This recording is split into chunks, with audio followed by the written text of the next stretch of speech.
but All right, I had a buttered roll this morning. I had 10 sausage links. 10 sausage. I ate a whole box of them. So I went to Walmart, right, for work, and got a box of the French toast sticks, the ones like you had in school, the frozen ones. I think it ate the box in like 3 days.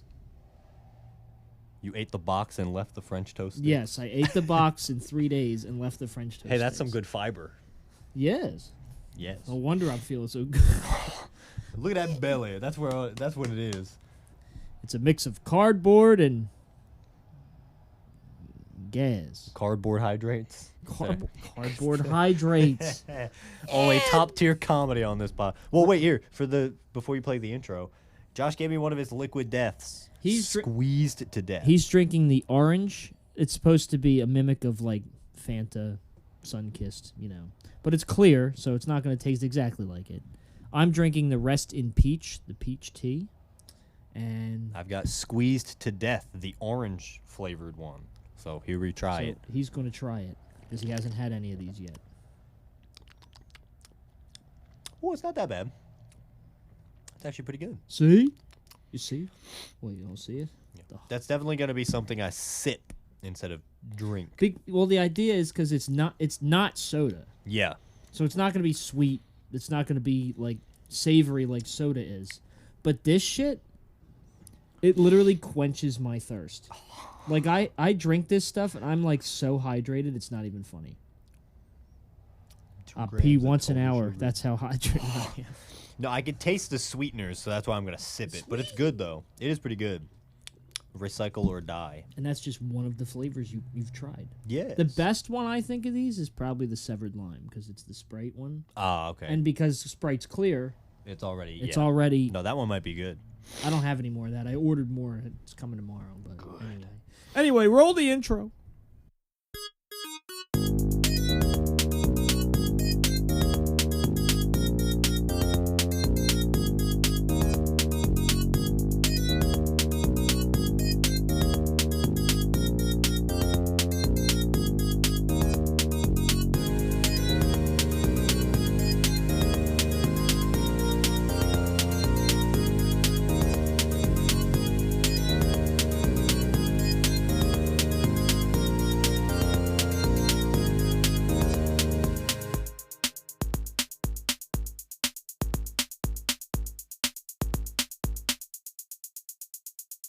Hello and welcome back to Two Peas in a Podcast.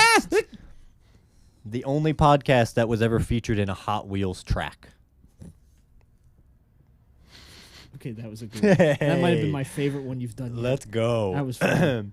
Funny. Yes, welcome back. Today we're going to be doing something interesting and fun that I don't think Josh actually prepared for. I did not. Even though I tell him like a couple of days in advance what we're doing. Yep, and I did not prepare. But today we're going to be talking about video games. Videogames. Yes. The reason we're doing that is because we've gotten a lot of movies recently based on video games. A lot of new video games have come out in recent times, specifically in this past month, that Josh actually has played some of. So I've played one out of the two that I'm planning on playing. I haven't touched the other one yet. Yes, but we're talking, of course, about like the Mario movie just came out, Iron Lung, Mortal Kombat 2, and then the games that came out are Lego Batman, and 007 First Light. Yes. So I was, everyone's in a video gamey mood. So far in these past couple of months. So I figured we'll talk about video games, probably some of our favorites, and then some video games that have like impacted our lives in substantial ways. I actually wrote them down, but you should still be able to do this without writing them down. I mean, I can tell you like impactful games. I don't know if I can give you a top 5. Yeah, you've talked about it before, but you're not really a video game person. I'm not. So I've played a lot of video games, but I'm not really. It's hard for me to get like into these games. I don't know why. Like, I'm more of a co-op player. Yes. Like, if it's a game like Marvel Rivals or Overwatch or you know, Phasmophobia, something involving multiple players in other places. I love those games, and I play them all the time. Single player, not so much. I think I've maybe completed 2 games in my life that were single player. Yeah. Although because right now I'm playing Lego Batman. Yes. Which is fucking great, by the way. Oh, I've seen some clips. They've taken like bits from every Batman era and put it in this game. There's one Batman that they didn't put in the game that people are complaining about. Gee, I wonder who that could be. Yeah. But we won't get into that. But they put in the main Batmobile is the one from The Batman. Mm-hmm. The Jim Gordon is from The Batman. Yeah. Lego Batman himself is his own different one, but of course you can customize everything. Yeah. But they've got Robin from not even from really the Batman Forever or anything. He's really like a Robin, a standard Robin from the cartoons. Yeah. You also have this was the one that got me a little bit. This was funny. So they've got the Batman's Penguin. Yeah. But they have Jack Napier from the '89 movie that Jack Nicholson played before he becomes the Joker. Okay. He's in the game. Oh. Playing somebody else. Now, obviously, I don't want to get into spoilers with the game, but yeah, obviously things happen that but they've taken every era and put it together in this game, which I think is awesome. Yeah. Because it's you can, of course you can mix and match everything. You can customize your Batcave, you can customize the Batmobile. You can customize a Batcave? That I didn't know. The Batcave you can customize, yes. That's pretty cool. I haven't gotten there yet because I'm still early on. I think I just finished chapter 1 of the game. I've played a game about 4 hours. Yeah. I'm 4 hours into the game, so I've completed I think 14 or 15% of the game. Okay. But it's a lot of fun because I love Lego games. Yeah, no, I actually have a couple of Lego games written down. I used to play, and I'll get into this later, but I used to play this Lego Star Wars. Yeah, of course. They were a lot of fun too. No, the Lego Star Wars games were fun. And I'll get into them because now games are starting to come to my head. Yeah, so we'll just start. So I have 2 lists. I have a list of most influential, which is just a bunch of random games that have impacted me, and then I've got my top 5. People, specifically Brian, are going to be weird about my top 5, but I'll explain that later. But since we're on the topic, I will say that one of the games I put down for most influential for me was Lego Pirates of the Caribbean. Ooh. The reason it was so impactful for me is because, you want to be old? Remember Redbox? I rented that game from the Redbox. Oh my God. So you only had it for 24 hours, and then you had to return it to the Redbox. So I had the game for the Wii, again, old, and I would play that game as soon as I got home. We rented it, I went home and immediately played it, and then I was like, oh damn, I only have this for 24 hours. What if I 100%ed the game? So I did. I 100%ed the game. I think within 24 hours. It took me before the 24-hour mark to complete the game 100%. And I mean unlock all the characters, go back through the levels and get all the mini kits. That was the first ever game I 100%ed. Really? That is why it's so impactful for me. Oh, wow. Also, if I'm probably wrong about this, but I also think it might have been the first Lego game I ever played. Probably.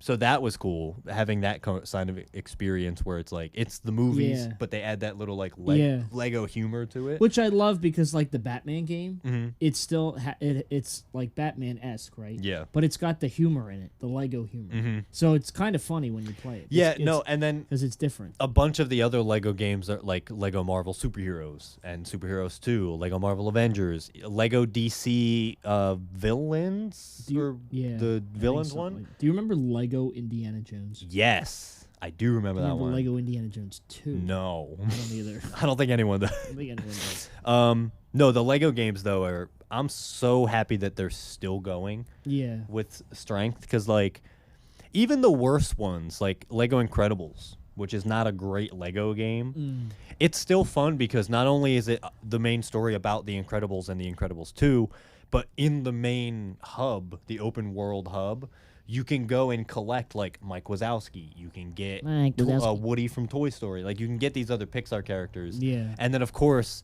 the Pixar franchise fits so well with the Lego humor that it still makes it fun. Oh yeah. To play. Also the co-op versions of those games. Like Allie and I played Lego The Incredibles, and it was pretty fun. Me and you have played a Lego game once or twice together. That's pretty fun. So this is co-op too, but it's local co-op.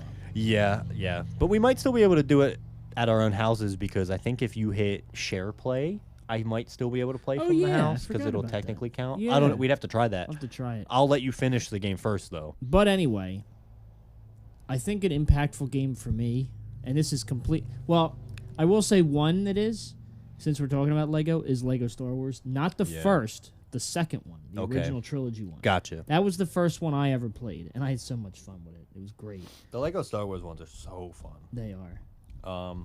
I've got some games on here that are influential to me and possibly you, starting with Skylanders Spyro's Adventure. Yeah, is that the original? The OG. Oh my god. OG Skylanders game. I remember when we were so young and you'd be like, "You want to come over to my house and play Skylanders?" And I was like, "Yes." I'd ride my Razor scooter over. No, yes. I'd ride my Razor scooter over to your house. Yep. Yeah. I'd be like, let's play some Skylanders. Do you remember? Okay. Do you remember the Skylanders tournament that I had at my house with like 20 people? Brother, you had Skylanders up to the ceiling. I still have them at my house. I'm not surprised. You could. I will never get rid. No, I'm not getting rid of them. I know I can. That's why I stopped what I was saying. I could be a millionaire with those. I'm not getting rid of them. Want to be a million? But yeah, Skylanders was such a fun, interesting game. I feel like that's the first game we played together. Yeah, that and Smash Brothers Brawl, which I don't have on here. I should have put on. I'm going to put that in my list. Okay. Super Smash Bros. Because that was the first time I didn't just game with you, but everybody. Yeah, like we had a whole group. That was like our game. Yeah, we would go. You guys would come over my house, and we would just do that for literal hours. And I was absolutely dog shit at the game, but I didn't. I mean, I cared then, but I was like, Yeah, it was just fun. It was just a lot of fun. Yeah, it would be me as Kirby. You would play Snake and Ike. And then Ike. Yeah, there was a one guy that played Meta Knight. The other guy played Fox. No, nobody played Fox. But like we had like a group of us that would just play Brawl. Yeah. And it was fucking incredible and fun. But Skylanders, all of those games, all of the ones I had were like super impactful for us because it was interesting. They had the portal and you would have these little figures you would put on there. Now Nintendo has the Amiibos. Yeah. Which is kind of a riff on that. But But Toys for Bob really made the play it from your home kind of feel to it. And I miss that franchise. Oh, I know. I can't believe they stopped making them. Yeah, it was just because people complained that you would spend like $100 on the starter pack, and then you'd have to go through and spend another $20 to $40 for the characters and figures. Which again, I understand that's why people got upset, but like, look at nowadays. You didn't care. I didn't care, and also look at nowadays. Now, like you pre-ordered the Batman and Bond games. Those games were probably $70 each, 80 plus tax. And I saved a little bit of money because I bought the standard I pre-ordered the standard Lego Batman, but because I pre-ordered it, I got the deluxe for free. Yeah, it like automatically upgraded to the deluxe, so I got the deluxe for the standard price. But then I did I buy? I think I just got the standard of First Light too, because they were still $70, $80 games. Yeah. So it's like, I feel like games like Skylanders nowadays would do okay. Yeah. But yeah, that's there. So for me, it would be what I say: Lego Star Wars 2, Skylanders, and Brawl. Right. Yeah. Another impactful game. 2 more impactful games I'm gonna put in there because these are the 2 games that I 100% that I completed, that I finished the story mode for. And I'm not talking about the Avengers. There's actually 3 games now because we finished the Avengers. Oh, yeah. I don't know if that counts, though, because I played it with you. Yeah. So, single player that I beat myself were the Simpsons game. Oh, yeah. Oh, yeah. which was a lot of fun. Bro, I remember I played that game at your house. Remember the Simpsons That game? shit was gas. And I actually finished that game. And you're not talking about hit and run. You're talking about No, I'm talking about the Simpsons game. Yeah. Yeah, where they meet God at the end. Yeah. And God has 5 fingers when they all have 4. Wow. That was a fun game. I remember the level we played where Bart and Homer had the superpowers in the nuclear plant, and they were trying to like get through the level. That was the level me and you played that I really remember. That shit was fun. That's right. I remember Bart that too. Man. Yeah. So the Simpsons game and the Fairly Odd Parents Shadow Showdown. What the fuck? It's an old game. It was for the GameCube. What a call out. It was for the GameCube. What a call out. God damn. I don't know how. I managed to. It took me a long time, but I managed to finish that one. I never even finished Sunshine. I didn't get to the end of Super Mario Sunshine. But that's also an impactful game because that's probably I think that might be my favorite game of all time, the Super Mario Sunshine. You do talk about it a lot. I think that one I would have to put at if I was making a top 5, which now I probably am, that would be number 1. Yeah. You mentioned it really quickly earlier, Overwatch. That was a game that really impacted us with hero shooters. Like, Overwatch, I think, was the first game we were both good at and had a lot of fun with. Like even when we lost games in that game, we still had fun with it because it was also the first game me and you really went hard on. Like we played games occasionally here and there, but then when Overwatch came out and I played it and then you got it and then we played together, we put over 1,000 hours into that game. We did. And I think that was the first time I played a game that I was actually good at. Yeah. No, we were both really good at that. And then now Marvel Rivals. We're both pretty good at that, and that's a hero shooter. But I feel like we wouldn't be good at Rivals if it wasn't for Overwatch. And we've gone back to Overwatch in recent memory. And we're still good, and it's still fun. And honestly, it is still fun. It's really fun. We should get back into it especially when we get tired of Marvel Rivals and the fucking stupid people that play. Yeah, because all the OGs are playing Overwatch again. Yeah. And so they're still just like, hey, guys, we're back in Overwatch. Let's all have a good time. Meanwhile, the Rivals people are all like, nah, I have to fucking win. If you're not swapping, then we're losing. And I don't know if I mentioned this on here, but one of my mains is Tracer. Oh, I'm a Junkrat main. And I think if I remember correctly, the reason why I picked her as a main was because she was on the cover of Overwatch. You did. I was like, well, I might as well play the cover here. And I'm good with her, though. Yeah, no, the two heroes you played was Tracer because she was on the cover, and Soldier 76 because he was in the tutorial. He's the character you play in the tutorial. But I didn't last with Soldier, though. No, you didn't last too long. Because then I picked up Orisa. McCree. Yeah. Who now goes by Cassidy. Yeah. Ash later on. Yeah. Widowmaker. All them. Yeah. And Ana in recent times. Ana, right before we stopped playing. Yeah, Ana and Zenyatta. No, I went through Hanzo. I was a Hanzo main, and then they got rid of his scatter arrow, so everyone stopped playing Hanzo. I was a Zenyatta main. I was a Roadhog main, Junkrat. Junker Queen for a hot minute, but I didn't last long with her either. And then Zarya, that's right. For like really small amount of time, but I mained her for a little bit. But Overwatch was so fun. We need to get back into that because that game is so fun. Yes. Also, since I had the open space for First Light, I had to sacrifice a game, but I did sacrifice one that we decided not to play anymore, which is Phasmophobia. Phasmophobia. Yeah. We've talked about that game on the podcast a little bit. Phasmophobia just had a recent update, the Alan Wake update that came with character customization. And Brian and I hopped in for a minute and we played one round just to get a feel for it. Like we picked the easiest house on the easiest difficulty because it had been a while. And yeah, man, I don't know. That game genuinely feels like you're working to only get the equipment. You know, the scares eventually stop being scary. You know, you're just kind of in the house waiting for stuff. Yeah. But content warning on the other hand. You get in, it's a different map sometimes, and even if it's the same map, you land in a different side of it. The monsters, there's so much variety in it that you're always wanting to know what else is like deeper in the cave.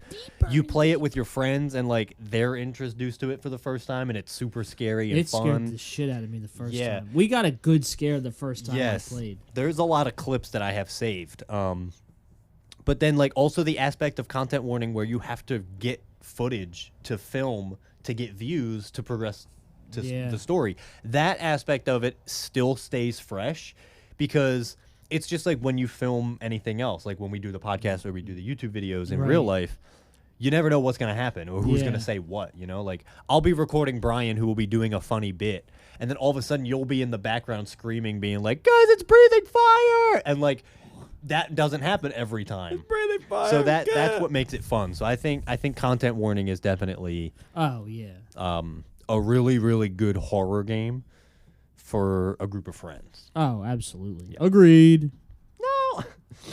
No.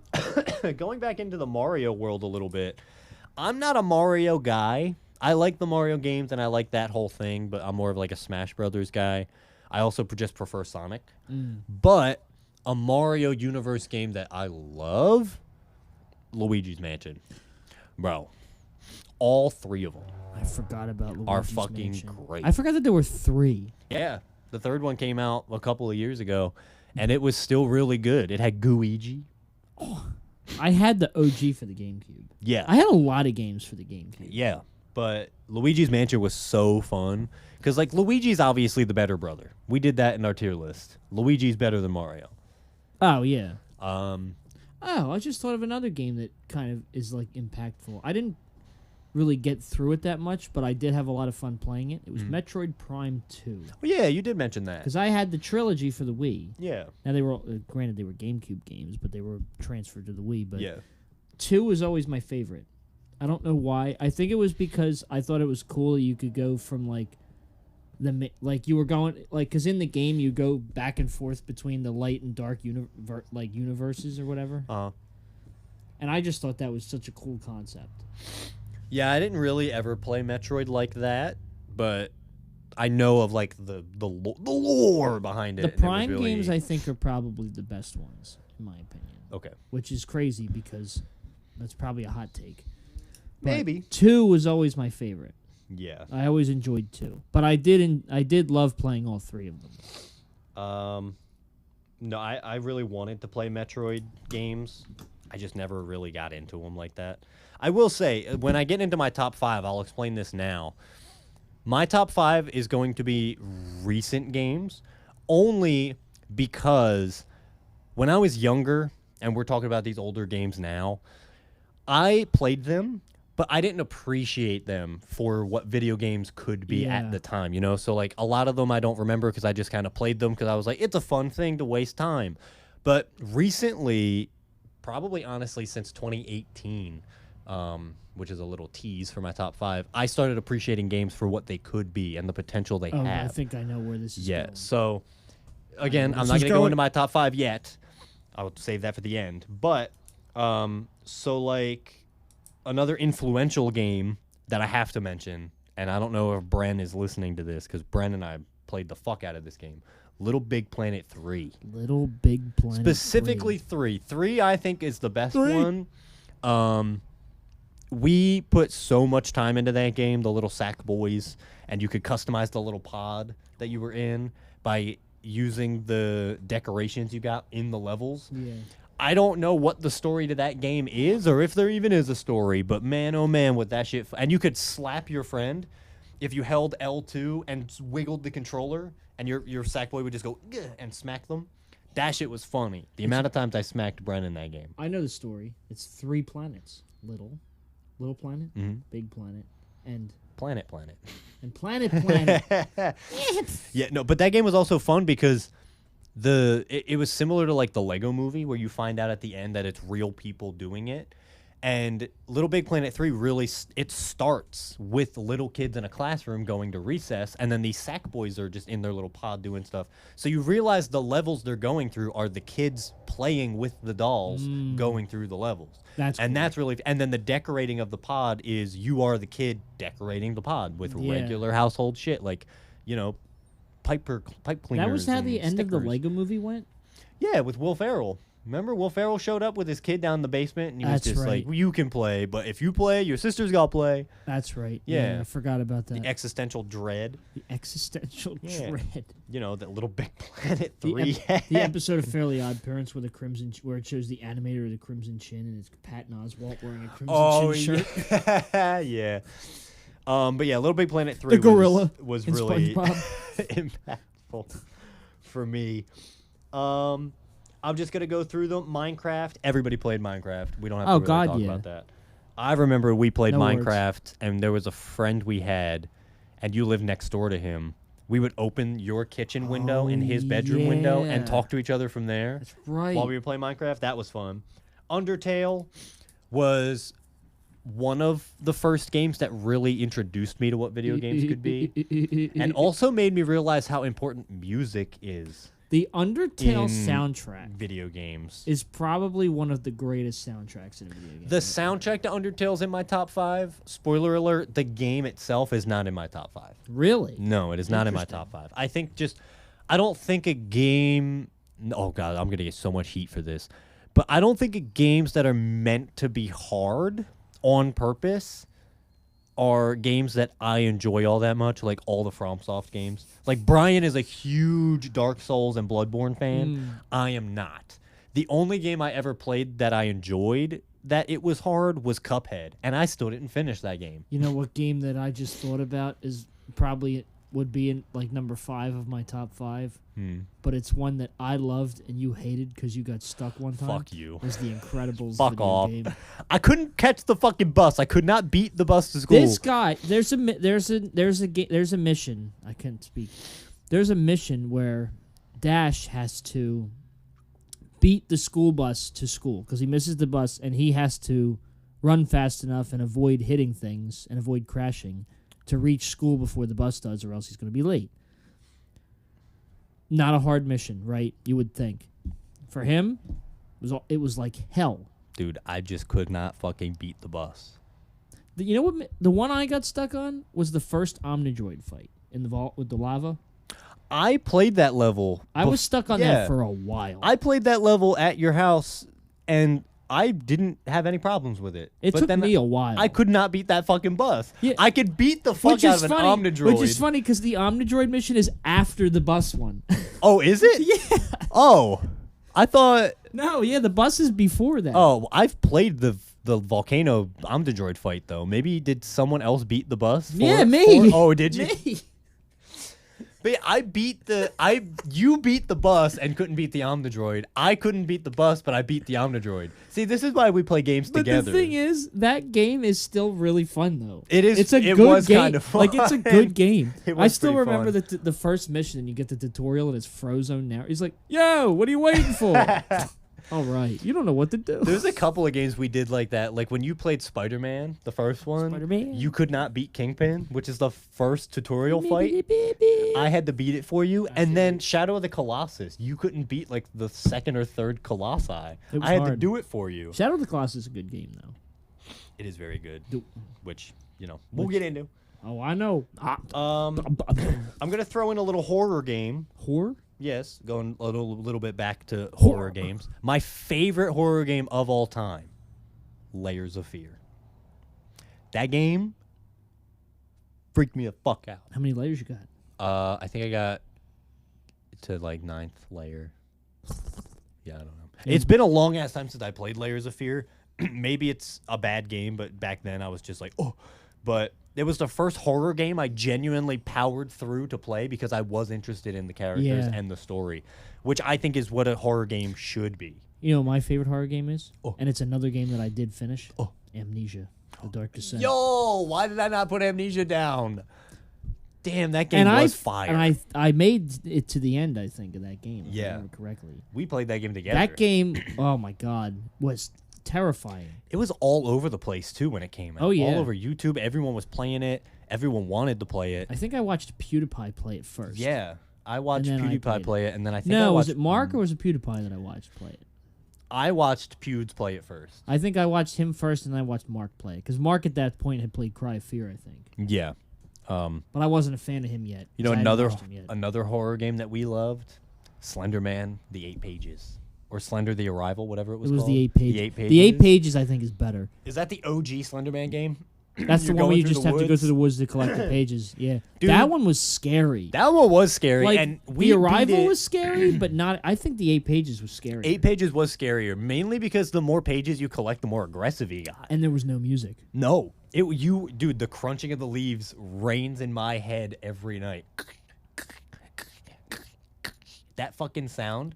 And then your flashlight was ass. Oh my god, I know. And then you would look at him, and you wouldn't even see him in your vision, but your vision in the game would start to get all staticky, like he was killing you. But you'd be like, I don't even see him. Where is he? And he would just be way in the back. I think when I get a new computer, I'm gonna try to find both Amnesia and the 8 pages and download them to the computer because they'll run on the new. They won't run on this, but they'll run on the new one. Dude, if you do that, we're gonna make videos of us. Yes, we are. So my god, go to the Fongy YouTube channel and we're gonna play some older games like that. I have the disc for Amnesia, but I don't think it works because I don't. It worked when you had like Windows XP and Windows 7, but I don't think it works now. Old game now, yeah. I think it might still be on Steam though. I think they transferred it to Steam, so you might be able to get the OG Amnesia on that. Well, I'll be able to use Steam on my new computer. Yes. Which setup? That'll be one of the big things for episode 100. Oh, yeah. We're planning episode 100 because holy fuck, I can't believe we made it. Episode 100 will be the first episode that does not get recorded on my old, dilapidated computer. Yes. And gonna have a brand new one. And maybe, possibly, it might also be in video form. I don't know. We can talk a little bit more about that next week. Yes.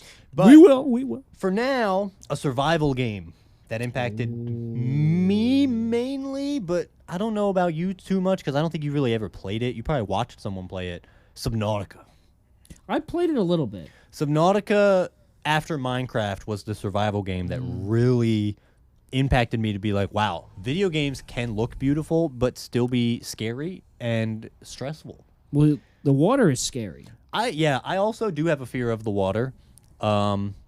So yeah, Gatorade. Yeah, so Subnautica freaked me the fuck out. Even in the shallows, when you first land, that shit was still scary. Running into the Leviathans for the first time was horrifying. I'm watching Jack play Subnautica 2 right now, and I even got fucking jump scared by some stuff. Subnautica's a spooky game, man. The ocean sucks. Oh, yeah.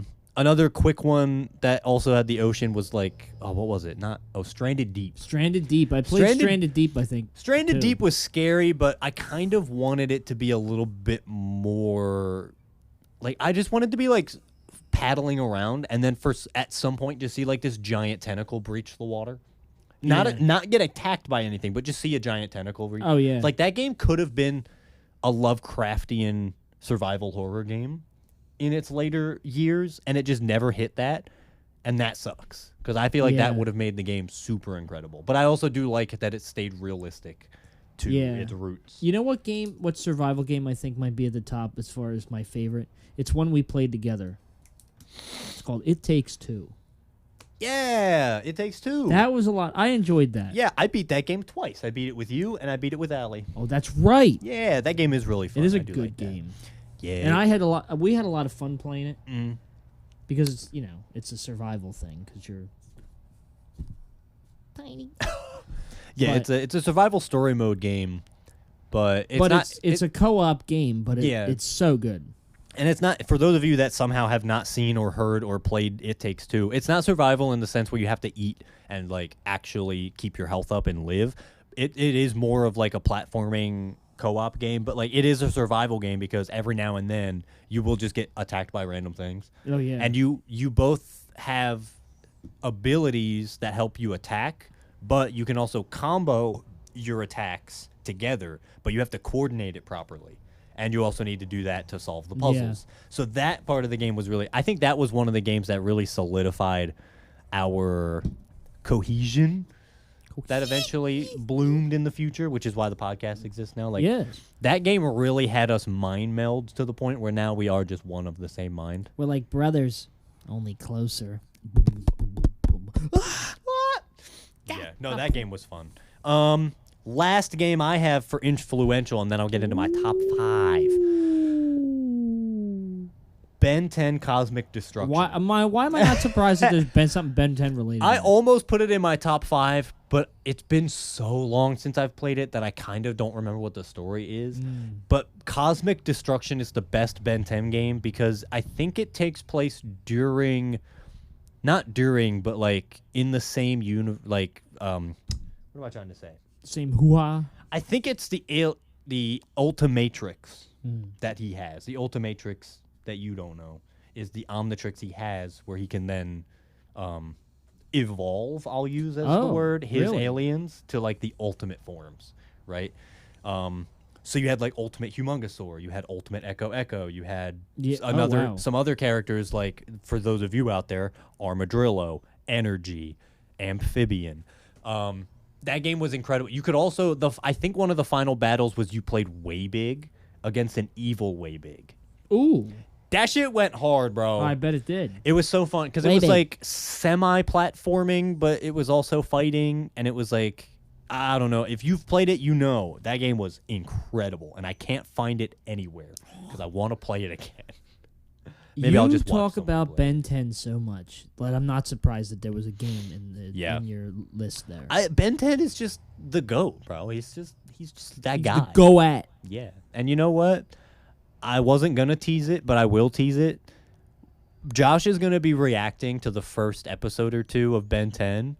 Do not expect it to be coming up in the next couple of months. This is a video that I have to fully edit and get it correct so that we don't get copyright claimed.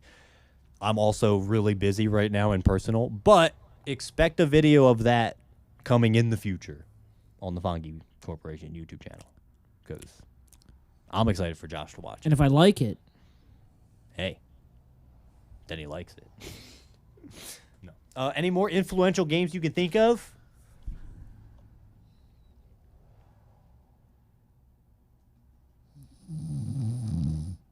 No. Go into your top 5. Okay. Ow, my butt. Okay, like I said, my top 5 is going to be a lot of recent games because I only recently started really caring about video games and their potential. So, number 5 is Dispatch. I almost didn't put it in my top 5 because I know there's probably other games that I do enjoy more than that one. But again, it was just so good because it took the Telltale games and upped it to 11, in my opinion. Because I know we're like superhero fans and nerds and we love anything superhero related, but honestly, all that superhero stuff aside, Dispatch, just on a character level, is so interesting. All the characters are fun. You like all of them. You're given hints to their backstories. You know their personalities. And then you genuinely are just playing this regular guy that's kind of almost thrown into this other side of the superhero world that he hasn't really seen or heard of before. And it is just really good. It's also the first game where when I made decisions, I felt the impact later on. You know, like the last time I felt that was probably Mass Effect 3, and even then it barely felt like that in the game. And then Jacksepticeye plays Punch Up. I can you not love that game? And Charlie, Moist Critical, plays Sonar. That's so like best character in the game, by the way. Yeah, like what are we doing here? Best character in the game, by the way. Also, if you didn't pick Invisigal, we're not friends. Number 4, Spider-Man. Whoa! I knew that was gonna be on there. Yeah, the recent one, not Spider-Man 2, Spider-Man 1. Yeah, man, that's probably the most perfect Spider-Man game to ever exist. It's better than the second one. It's better than Miles Morales. It is just the best one. It's better than Spider-Man 2 for PS2, the Tobey Maguire one. The swinging feels good. The music is fun. The cinematics are incredible. It's just good. And it's Yuri Lowenthal, who voiced Ben 10 in Alien Force. He did? Yeah, that's the same guy. Yeah. And he also voiced Smoke in Mortal Kombat 1. So I just love Yuri Lowenthal. He just plays all the goated characters. Yuri Lowenthal. Yes. Hooly Hall. Number 3, God of War 2018. Knew that was going to be on there. Oh, see ya. That game was good. It was incredible. The thing that really blew my mind with that game specifically is the fact that it's all one shot. The camera doesn't really ever cut away or fade to black or do any of that. The only time it does that is when you go through like a portal or go to another realm. It does like a little flash of light, like white on the screen. But even then, the camera doesn't technically ever cut. It just has an effect in front of it. And Christopher Judge as Kratos, for his first outing as Kratos, was phenomenal. He played the stoic, shows no emotion, but feels every emotion character so well. Atreus in that game is not to the point where he's annoying yet, because in Ragnarok, fucking Christ, he is annoying as shit. And then you've got Mimir, the little talking head on your hip that gives you some jokes and quips and stories every time you're in the boat. It's good. It's fun. I like it. And the feel of that game. They really nailed the actual gameplay of that. Like the fighting choreography. I heard a lot of great things. And you always talk about how good it is, too. Yeah, it's really fucking good. Number 2. We're going back to Skylanders. Swap Force. Oh. That one? Bro, I thought it was crazy that you could use these figures to play in the game. And then they were like, what if you could take those figures apart and swap them out? That shit was gas. That was fire. I don't know what the technology they used to do it, but... Did I play that one with you, or was that a later one? Yes, you played that one with me. Okay, yeah, and it was fun because each... So, like, the bottom half of the character had a different moveset to the top half. So when you took the top half of the character and put it on the bottom half of another character, you had these combos and abilities that could either mesh well together or not. But you had to figure it out. That shit was awesome. All little cogs mesh together. Now, if all the little Skylanders mesh together. A Skylander needs to be swapped.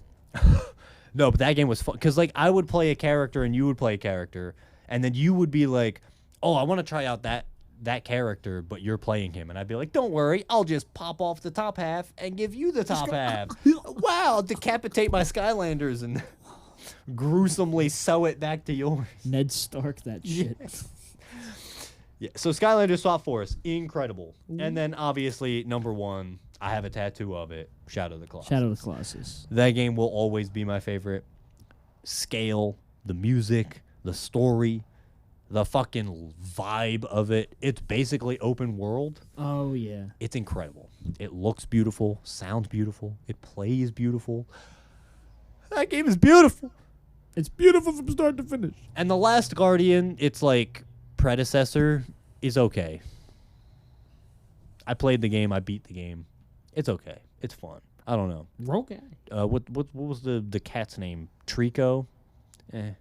His AI would fuck up sometimes, and it made it a little bit annoying, so I didn't really like that. But... Well, you'll be happy to know, as we've conversed about games, I did manage to come up with a top 5. Ooh! Let's hear it. So, at number 5, The Incredibles. Gotcha. Because it was just so much fun playing it. Yeah. Did I finish it? No, but... Still fun. Okay. Still fun, nonetheless. Yeah. Especially the bus one. Number 4, and I forgot about this game the whole time, GoldenEye 007. Oh, my God. Not the one for Nintendo 64. The one for the Wii. And you had the golden controller. And I had the gold controller, and we would always co-op the... But the whole game itself, like the storyline... Yeah. Because it's the same as the movie, but it's just with Daniel Craig's Bond instead, which he's in it, by the way. But the movie is great, but the game itself is so fun to play. The game was fun. Like, being Bond is just cool. I always played Odd Job because his hat was broken. Oh, yeah. That game was so much fun when we played it. Whether it was me playing single player or us playing like co-op or whatever. Yeah. But it was fun. Just like number 3, which is Lego Star Wars 2. There it is. The original trilogy. Yeah. I always enjoyed... Because I always liked the original trilogy over the prequels, obviously. Yeah. Even though the prequels are better now than they were before. But come on, it's Lego. It is Lego. It's Lego and it's Star Wars. I mean, what more could you want? Nothing. Exactly. It's famous for Yoda's. Oh. Which I remember that, like, in playing it. And then I heard it again years later. I'm like, oh, yeah. That's what that's from. Number 2, Metroid Prime 2. There it is. Again, just fun to play. Yep. Cool. Video games, the only media where the sequel's better. Honestly, yeah. Sonic Adventures 2. Number 1, Super Mario Sunshine. There it is. Is also not a sequel, but it's a it technically kind of counts. It's a sequel to 64. Super Mario Sunshine is so cool because being going across to the different islands and collecting the shine sprites and trying to fix Delfino Island or whatever they called it, being chased by the Painter Mario that you later find out is Bowser Jr. It's so cool, and there's so many missions in the game. Like it's a long game, but it's great. Yeah, I think each island has 7 missions. My only issue with that game is the controls are a little fucky. Yeah, that's the only downside. But all old games like that did that. Like, honestly, if I had to nitpick at Shadow of the Colossus, the controls for the early versions of that game are horrible. In the remaster, they did change it to where you can fix it. That was better, and it made the game peak. But, Sunshine is really... It even looks beautiful. It does. It's so colorful. And, you could say Super Mario 64 is the best one. And I will give Super Mario 64 credit because that's also a really great game. I would probably put that an honorable mention. But in my opinion, Sunshine rocks. Sunshine is crazy good. And it's beautiful. Yeah. The music's great. The visuals... For a GameCube game, the visuals are great. Peak. And the music is great. Yeah. And the gameplay is great. I love it. Yeah, for the GameCube games that I played were the Spyro game that was on the GameCube. Yeah. That one was fun. I never had it, and I never beat the game, but my neighbor at the time when I played it had it. It's really... Thank you. And then, so I would play Spyro over there sometimes, and it was really fun. But... Mario Sunshine and Mario Galaxy. I think Galaxy is really good. Yeah, I do like Galaxy. I think the era of 64, Sunshine, and Galaxy, because I think they were all the 3 mainline games back to back to back. Yeah, that's like a trilogy for the ages. It is very good. I mean, you had something as iconic as 64. Then you had Sunshine, which is just as iconic. Then you had Galaxy, which is also just that's great. Yeah, that's a hell of a line. Yeah, that's the same. That's the same vibe as Jim Carrey's The Mask, Dumb and Dumber, and Ace Ventura. It's the same vibe as Mario 1, 2, and 3. Yeah, but I think to a bigger extent because they were bigger games than just the side. Higher budget. They were 3D than just side-scrolling Mario. Yeah. No. Peak. Video games are peak, man, and we've only got more video games coming. I'm excited. And I will be talking later on about when I get further in on both, talking about First Light and Lego Batman. Yes. I will say, though, I'm 15% into Lego Batman, and I'm having a great time. Yeah. Because it's fun, Yeah. Plus, you get to play, there's only a few characters you can play as, but they all have their own movesets. Mm-hmm. So, I've played as Batman, I've played as Jim Gordon. Talia al Ghul is in the game. Yes. And she's playable too. But I haven't gotten to Robin yet, but he's coming. Yeah. But I have that to play, and I have First Light to play. I hear really good things about First Light, which I figured they would be good reviews. So expect me to review that later on. Yes. I was really hoping we could get Brian for this episode, but again, life has its life things going on. Life's lifing. Yes. But yeah. Brian's listening. Brian, you're listening. In the comments, put your 5 favorite games of all time. Put them in there. Do it. Put them in there right now. Everybody out there, put your top 5 favorite games. Or if you don't have a top 5, just put some of your favorite games down in the comments below. Let us know what you thought of this episode. Tune in next week. We're going to be doing our mid-year review. We're going to be talking about the stuff that's already happened and stuff that is to come. The mid-year review. Head over to the Fonky Corporation YouTube channel for some videos that we're going to upload there soon. I'm just now not sick again, so I'll be able to do some stuff. It's about time. And my schedule at work is only going to be for the next couple of weeks, so I'll be able to actually record stuff again. We got a lot of stuff going on, man. That's all right. Yeah, we're going to get through it with you guys. Yeah. So thank you for listening. Make sure you hit that follow button or subscribe button wherever you're listening, because if you're listening to YouTube, go over to Spotify where this podcast is. Other than that, we hope you guys had a fongashous day. A fun gaseous day? Fong ashes. Oh, I thought you said day. Fun gaseous day, like it was fun, but they were farting all day long. Well, they could have that too. Just like, I don't want to yuck your yum. And on that note, we'll see you later. Bye.